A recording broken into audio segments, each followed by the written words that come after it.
Hi everybody, welcome to Management Time, and today we're going to talk about who has got the monkey. We would really appreciate that. Alright, so let me introduce myself. We help companies to become more productive and profitable by optimizing their business processes with no-code solutions. So if you have any interest in that, then please check out our website. But anyways, let's get straight into the point and talk about who has got the monkey. So this is an old story, but still very relevant and important for managers to understand. So there was a manager who was working in a manufacturing plant many years ago, and he had two teams. So basically they were machine operators, and they were basically running the production. They were also responsible for doing some basic maintenance.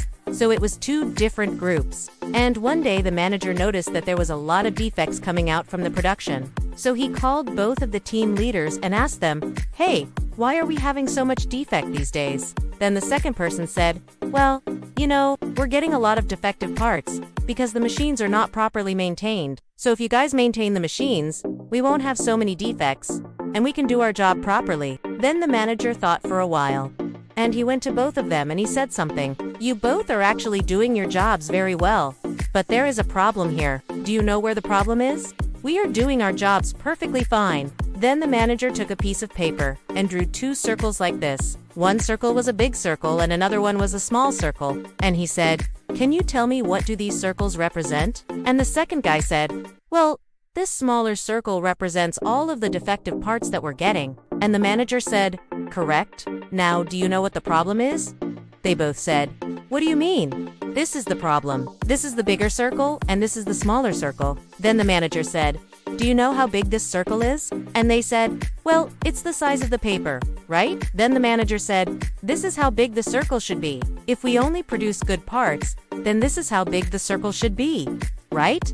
Both of them said, "Oh yeah, right? So this is how big the circle should be if we don't have any defects. So if we measure this with this yardstick, then the circle is not that big, right? So basically we are not happy with even a 5% defect rate, which is pretty good, right? So we want to make sure that all of the parts that are coming out are actually perfect. And this is what we need to aim for. So when you're measuring your process, you need to make sure that you're using the right yardstick."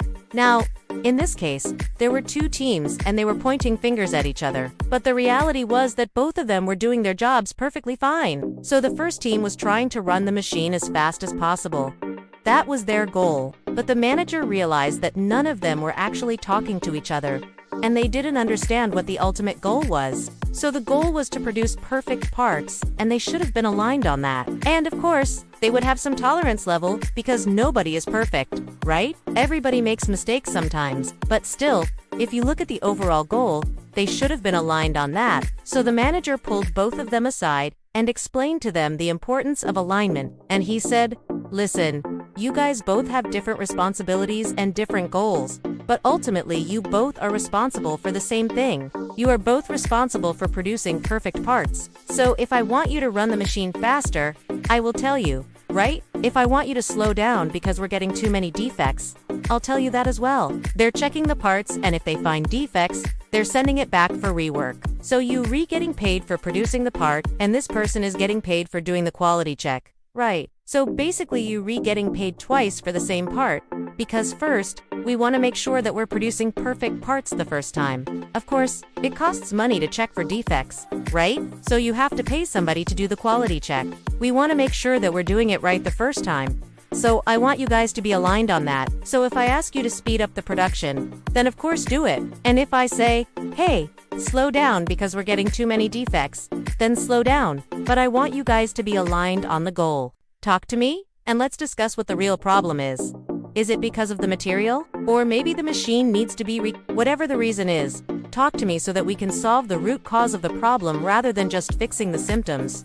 So don't just send it back for rework. Talk to me so that we can fix the real problem. And of course, you will do the same thing for the second team as well. If you see that the parts are not good, then again, don't just send it back for rework. And that's exactly what happened. After that conversation, both of them started talking to each other, and they started working together as a team rather than pointing fingers at each other.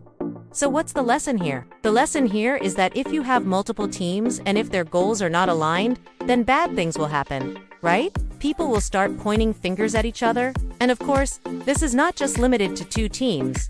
right? This can happen at any level of the organization. Then it will trickle down to the lower levels as well, and people will start pointing fingers at each other. So if you want to build a high-performing team, then you need to make sure that everybody's goals are aligned.